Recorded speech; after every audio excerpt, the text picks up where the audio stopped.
Hi students, welcome to my YouTube channel మనీసార్ classes. ఈ వీడియోలో ఏప్రిల్ 4వ తారీఖు సంబంధించినటువంటి కరెంట్ అఫైర్స్ అయితే డిస్కస్ చేద్దాం. ఆల్రెడీ 1, 2, 3వ తారీఖు కరెంట్ అఫైర్స్ అప్లోడ్ చేసేసా. చూడని వాళ్ళు ఎవరైనా ఉంటే అక్కడికి వెళ్ళి చూసండి. ఓకే, అదేవిధంగా ఈ వీడియో చూస్తున్న వాళ్ళందరూ కూడా ఖచ్చితంగా ఒక లైక్ చేయండి. మీరు లైక్ చేయట్లా, నేను మళ్ళీ అడుగుతున్నా. ఎందుకంటే లైక్ చేస్తే ఓకే, ఎక్కువ మంది ఇంట్రెస్ట్ చూపిస్తున్నారని నాకు కూడా చేయడానికి ఉంటుంది. మీరు చాలామంది చూస్తున్నారు కానీ లైక్ అయితే చేయట్లా. సో దయచేసి లైక్ చేయండి. ఓకే, ఫస్ట్ బిట్ చూడండి. ఐఎన్ఎస్ తారాగిరి యుద్ధ నౌకను ఎక్కడ ప్రారంభించారు అంటే విశాఖపట్నంలో ప్రారంభించారు. ఓకే, ఏప్రిల్ 3న విశాఖలోని తూర్పు నౌకాదళ ముఖ్య కేంద్రంగా సముద్ర శక్తి నౌకగా రక్షణ మంత్రి రాజ్నాథ్ సింగ్ జాతికి అంకితం చేశారు. అదవుతున్నా తూర్పు నౌకాదళ ముఖ్య కేంద్రంలో సముద్ర శక్తి నౌక అంటే ఏంటిది? ఐఎన్ఎస్ తారాగిరి అనేది సముద్ర శక్తి నౌకగా రక్షణ మంత్రి రాజ్నాథ్ సింగ్ జాతికి అంకితం చేశారు. తారాగిరి యుద్ధ నౌక జలప్రదేశం భారత నౌకాదళ శక్తికి అతిపెద్ద బలమని, భారత సముద్ర ఆధిపత్యానికి కీలక ఘట్టమని అన్నారు.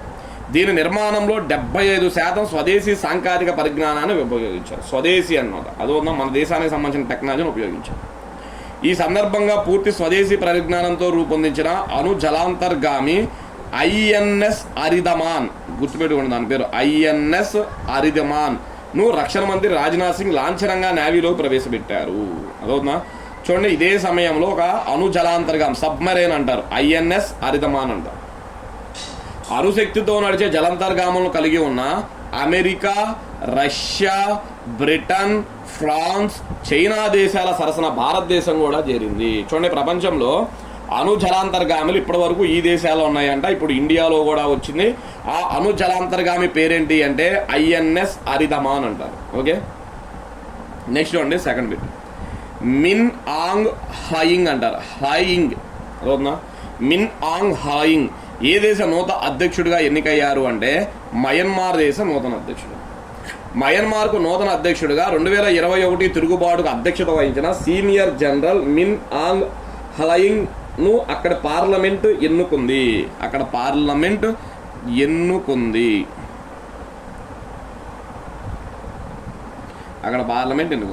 మొత్తం 584 ఓట్లకు గాను 429 ఓట్లు సాధించి జనరల్ మిన్ ఆంగ్ హయింగ్ అధ్యక్షుడిగా ఎన్నికయ్యారు. గత 5 ఏళ్లుగా దేశాన్ని శాసించిన ఈ సీనియర్ చీఫ్ ఇప్పుడు అధ్యక్షుడిగా పరిపాలన కొనసాగిస్తున్నాడు. అదోన్నా చూడండి, ఇప్పటి వరకు గత 5 ఏళ్ల నుంచి మయన్మార్ సైన్యానికి తన చీఫ్, ఇప్పుడు దేశ అధ్యక్షుడు అన్నమాట. మయన్మార్ రాజ్యాంగం ప్రకారం ఆర్మీ చీఫ్ దేశాధ్యక్షుడిగా ఉండకూడదు కనుక ఆ పదవికి రాజీనామా చేయనున్నారు. అదవుతుందా? ఈయన ఇప్పటి వరకు ఆర్మీ చీఫ్, ఇప్పుడు ఆర్మీ చీఫ్ నుంచి దేనికి రాబోతున్నాడు? దేశ అధ్యక్షుడికి. మరి 2 పదవులు ఉండకూడదు కాబట్టి ఆర్మీ చీఫ్కి రాజీనామా అయితే చేసేస్తున్నాడు. ఓకే, నెక్స్ట్ నాటో వ్యవస్థాపక దినోత్సవం ఏ రోజున అంటే ఏప్రిల్ 4.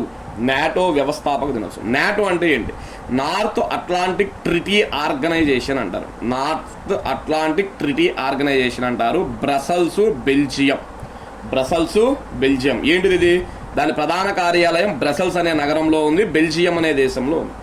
నాటో అనేది ఒక అంతర ప్రభుత్వ సైనిక కూటమి. దీనిలో ఉత్తర అమెరికా, ఐరోపా దేశాలు ఉంటాయి. సామూహిక రక్షణ ప్రోత్సహించడానికి, సభ్య దేశాల మధ్య స్వేచ్ఛ భద్రతను కాపాడుకోవడానికి దీనిని ఏర్పాటు చేశారు. ఐరోపా దేశాలు, ఉత్తర అమెరికా దేశాలు కలిపి దీన్ని ఏర్పాటు చేసుకున్నాయి అన్నమాట. ఓకే, నెక్స్ట్ ఈ నాటో గురించి ఇంకో పాయింట్ కూడా ఉంది, అది కూడా ఇంపార్టెంట్. చూడండి, ప్రారంభంలో 12 వ్యవస్థాపక దేశాలతో ఈ సంస్థలో ప్రస్తుతం 32 దేశాలు ఉన్నాయి. అవునా? ప్రారంభంలో 12 వ్యవస్థాపక దేశాలు ఉన్న ఈ సంస్థలో ప్రస్తుతం 32 దేశాలు ఉన్నాయి. నాటోలో 32వ దేశంగా ఏది చేరిందంటే స్వీడన్ చేరింది, 2024లో చేరింది. ఓకే, నెక్స్ట్ దాని తర్వాత చూడండి 4వ బిట్ అన్నమాట. ఓకే, లఖ్పతి బిటియా యోజన అంటారు. లఖ్పతి బిటియా యోజనను ఎక్కడ ప్రభుత్వం ప్రారంభించింది అంటే ఢిల్లీ ప్రభుత్వం ప్రారంభించింది. పుట్టినప్పటి నుండి గ్రాడ్యుయేషన్ వరకు బాలికల విద్యకు 1.2 లక్షల ఆర్థిక సహాయంతో మద్దతు ఇవ్వడం దీని యొక్క ప్రధాన ఉద్దేశం. ఉన్నత విద్యను ప్రోత్సహించడం, బాల్య వివాహాలను నివారించడం మరియు దీర్ఘకాలిక ఆర్థిక భద్రతను కల్పించడం కోసం ఈ పథకంను ప్రారంభించారు. సింపుల్గా మహిళల కోసం. అదవునా? మునపటి అంటే ఇంతకుముందు ఉన్న లాడ్లీ పథకం స్థానంలో దీన్ని ప్రారంభించారు. ఇంతకుముందు లాడ్లీ పథకం అని ఆమ్ ఆద్మీ పార్టీ స్థాపించింది. ఇప్పుడు పేరు మార్చేసి లఖ్పతి బిటియా యోజన అని పెట్టారన్నమాట. Okay, important. నెక్స్ట్ దాని తర్వాత 5వ బిట్టు చూడండి, స్టార్ మార్క్ బిట్ అనమాట. ఖచ్చితంగా రాబోయే ఎగ్జామ్స్లో అడిగే బిట్. ఓకే, ఏంటి ఆ బిట్ అంటే చూడండి, 2027 సెన్సస్ జనాభా గణన కోసం బ్రాండ్ అంబాసిడర్గా ఎవరు నియమితులయ్యారు? చూడండి, ఆల్రెడీ ఏప్రిల్ 1వ తారీఖు నుంచి ఈ సెన్సస్కి సంబంధించిన ఫస్ట్ స్టేజ్ అయితే స్టార్ట్ అయిపోయిందనమాట. అసలు దీనికి బ్రాండ్ అంబాసిడర్ ఎవరు అంటే సుదర్శన్ పట్నాయక్ అంట. ఏం పేరు? సుదర్శన్ పట్నాయక్. భారత ప్రభుత్వం ప్రఖ్యాత ఇసుక కళాకారుడు శ్రీ సుదర్శన్ పట్నాయక్ను 2027 జనాభా గణన కోసం బ్రాండ్ అంబాసిడర్గా నియమించింది. ఎవరు ఈ సుదర్శన్ పట్నాయక్ అంటే ఒరిస్సా రాష్ట్రంలో ఈ ఇసుకలతో బొమ్మలు గీస్తూ ఉంటాడనమాట. అదవుతుందా? ఆయనే సుదర్శన్ పట్నాయక్. సుదర్శన్ పట్నాయక్ ఒడిశా రాష్ట్రానికి చెందిన అంతర్జాతీయ ప్రసిద్ధి ఇసుక కళాకారుడు. 2014లో ఈయనకి భారత ప్రభుత్వం పద్మశ్రీ పురస్కారం కూడా ప్రకటించింది. ఇతను 2017లో పూరీ బీచ్లో 48 అడుగుల 8 అంగుళాల ఎత్తుతో ప్రపంచంలోనే అతిపెద్ద ఇసుక కూడను నిర్మించి గిన్నీస్ వరల్డ్ రికార్డును కూడా సృష్టించాడు. Okay, important person Sudarshan Patnaik, census యొక్క బ్రాండ్ అంబాసిడర్. నెక్స్ట్ 6 చూడండి, కేంద్ర సమాచార మరియు ప్రసార మంత్రిత్వ శాఖ కార్యదర్శిగా ఎవరు బాధ్యతలు స్వీకరించారు అంటే శ్రీ చంచల్ కుమార్ అంటారు. కేంద్ర సమాచార మరియు ప్రసార మంత్రిత్వ శాఖ కార్యదర్శిగా చంచల్ కుమార్. సంజయ్ జుజు స్థానంలో ఆయన బాధ్యతలు స్వీకరించారు. ఎవరి స్థానంలో? సంజయ్ జుజు అంటారు. సంజయ్ జుజు ఇప్పుడు ఈశాన్య ప్రాంత అభివృద్ధి మంత్రిత్వ శాఖ కార్యదర్శిగా నియమితులయ్యారు. ఈ సంజయ్ జుజు ఇప్పుడు ఏమయ్యాడు? ఈశాన్య ప్రాంత అభివృద్ధి మంత్రిత్వ శాఖకు సెక్రటరీగా అయితే నియమితులయ్యారు. ఓకే, నెక్స్ట్ 7వ బిట్, సిబిఎస్ఈ ఏ తరగతుల మధ్య కంప్యూటేషనల్ థింకింగ్ AI నైపుణ్యాలను పాఠ్యాంశంలో చేర్చున్నారు. AI ఆర్టిఫిషియల్ ఇంటెలిజెన్స్ అంటారు, తెలుగులో అయితే కృత్రిమ మేధ అంటారు అన్నమాట. ఓకే, సిబిఎస్ఈ అంట ఏ తరగతుల మధ్య AI పాఠ్యాంశాలను చేర్చనుంది అంటే 3 నుంచి 8 తరగతుల మధ్య ఈ కంప్యూటేషనల్ థింకింగ్ AI మీద అయితే పాఠాలు చేరుస్తాం. ఓకే, న్యూఢిల్లీలోని విజ్ఞాన్ భవన్లో కేంద్ర విద్యాశాఖ మంత్రి శ్రీ ధర్మేంద్ర ప్రధాన్ నేతృత్వంలో సిబిఎస్ఈ పాఠ్య ప్రణాళికను ప్రారంభించారు. Next, central board of secondary education, CBSE అంట. Central board of secondary education 3 నుంచి 8 తరగతులలో సిటీ మరియు AI పాఠ్యాంశాలను 2026-27 అకాడమిక్ ఇయర్ విద్యా సంవత్సరం నుంచి అయితే ప్రారంభించబోతుంది. ఓకే,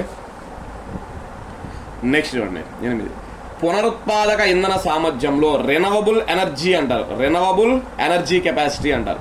పునరుత్పాదక ఇంధన సామర్థ్యంలో భారతదేశం ఎన్నో స్థానంలో నిలిచింది అంటే 3వ స్థానంలో నిలిచింది. ఓకే, IRENA అంటారు. IRENA అంటే ఇంటర్నేషనల్ రెనవబుల్ ఎనర్జీ ఏజెన్సీ అంటారు.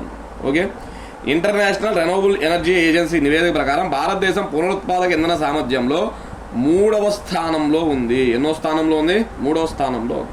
భారతదేశం ఒక్క సంవత్సరంలోనే సుమారు 45 జిగావాట్ల, జిగా కాదు ఇక్కడ గిగావాట్ల, ఏంటిది గిగావాట్ల పునరుత్పాదక సామర్థ్యాన్ని సాధించింది. మొదటి స్థానంలో చైనా, 2వ స్థానంలో USA ఉండగా 3వ స్థానంలో ఇండియా అయితే నిలిచింది. ఓకే, నెక్స్ట్ 9వ చూడండి, ప్రపంచంలో LPGను అత్యధికంగా ఎగుమతి చేస్తున్న దేశం. ఇంపార్టెంట్ బిట్ ఇది, చాలా చాలా ఇంపార్టెంట్. చూసుకోండి, ప్రపంచంలో LPGను అత్యధికంగా ఎగుమతి చేస్తున్న దేశం ఏది అంటే USA. అసలు LPG అంటే ఏంటిది? లిక్విఫైడ్ పెట్రోలియం గ్యాస్ అంటారు, లిక్విఫైడ్ పెట్రోలియం గ్యాస్. ఇది ప్రొఫైల్ మరియు బ్యూటీన్ వంటి వాయువుల మిశ్రమం. దీనిని సులభంగా ద్రవ రూపంలో నిల్వ చేయవచ్చు. ప్రపంచంలో LPGని అత్యధికంగా ఉత్పత్తి చేస్తున్న దేశంగా మరియు అత్యధికంగా ఎగుమతి చేస్తున్న దేశంగా అమెరికా నిలుస్తుంది. అమెరికా ప్రపంచ LPG ఎగుమతుల్లో 40% వాటాను ఒక అమెరికానే. 100%లో 40% ఎగుమతులు అమెరికా నుంచే జరుగుతాయి. ప్రపంచంలో LPని అత్యధికంగా వినియోగించుకున్న మరియు దిగుమతి చేసుకునే దేశం ఏది అంటే చైనా. ఓకే, నెక్స్ట్ దాని తర్వాత చూడండి లాస్ట్ బిట్, మిషన్ మిత్ర అంటున్నారు. ఏంటిది? మిషన్ మిత్ర అనే ప్రత్యేకమైన ప్రయోగశాలను దేశంలో ఎక్కడ ఏర్పాటు చేశారు? మిషన్ మిత్ర అనే ప్రత్యేకమైన ప్రయోగశాలను దేశంలో ఎక్కడ ఏర్పాటు చేశారు అంటే లడాఖ్లో ఏర్పాటు చేశారు. ఎక్కడ? లడాఖ్. మిషన్ మిత్ర ప్రస్తుతం లడాఖ్లోని ఎత్తైన ప్రాంతంలో కొనసాగుతుంది. లడాఖ్ కఠినమైన వాతావరణం, తక్కువ ఆక్సిజన్ స్థాయిలు ఉండడం వలన దీనిని ఇక్కడ ఏర్పాటు చేశారు. ఈ పరిస్థితులు అంతరిక్షంలో ఎదురయ్యే సవాళ్ళ మాదిరిగానే ఉంటాయి. సవాళ్ళ మాదిరిగానే కనిపిస్తాయి. దీనిని ఇస్రో పరిశోధనా బృందాలు మరియు నిపుణుల సహకారంతో నిర్మించారు. గగన్యాన్లో భాగంగా ఎంపిక 4 వ్యోమగాములు ఈ మిషన్లో పాల్గొంటారు. సింపుల్గా చెప్తాను చూడండి. మిషన్ మిత్ర అంటే ఒకదాన్ని తయారు చేశారు. అదవుతున్న ఒక పెద్ద హౌస్ అనుకోండి, అదవుతున్న మిషన్ మిత్ర అనేది. ఇప్పుడు దీని లోపలికి వెళ్తే ఎలా ఉంటుంది అంటే సేమ్ మనం అంతరిక్షంలోకి వెళ్తే ఎలాంటి సిచ్యువేషన్స్ వస్తాయో, ఎలాంటి వాతావరణ పరిస్థితులు ఉంటాయో సేమ్ డిటో లోపల అట్లా ఉంటాయి. నువ్వు ఈ దీనిలోకి వెళ్ళావు అనుకోండి, నువ్వు అంతరిక్షంలోకి వెళ్ళిన ఫీలింగ్ ఉంటుంది, నువ్వు చందమామ దిగిన మీద ఫీలింగ్ ఉంటుంది. అక్కడ ఉన్న పరిస్థితులే ఇక్కడ ఉంటాయి. ఎందుకు ఏర్పాటు చేస్తున్నారంటే దీన్ని, అక్కడికి వెళ్ళిన తర్వాత ఎటువంటి సమస్యలు రాకుండా ముందుగానే వాళ్ళని ఇక్కడ ట్రైన్ చేస్తారు. ఎలా ఉంటుంది అని ట్రైన్ చేసి పంపుతున్నారు అనమాట. దాన్నే మిషన్ మిత్ర అంటారు. ఓకే, ఇవి స్టూడెంట్స్ మనకి ప్రధానంగా ఏప్రిల్ 4వ తారీఖుకి సంబంధించినటువంటి కరెంట్ అఫైర్స్. అదవుతుందా? 5వ తారీఖు కూడా వీడియో అప్లోడ్ చేసేసేస్తాను, చూడండి. Okay, thank you.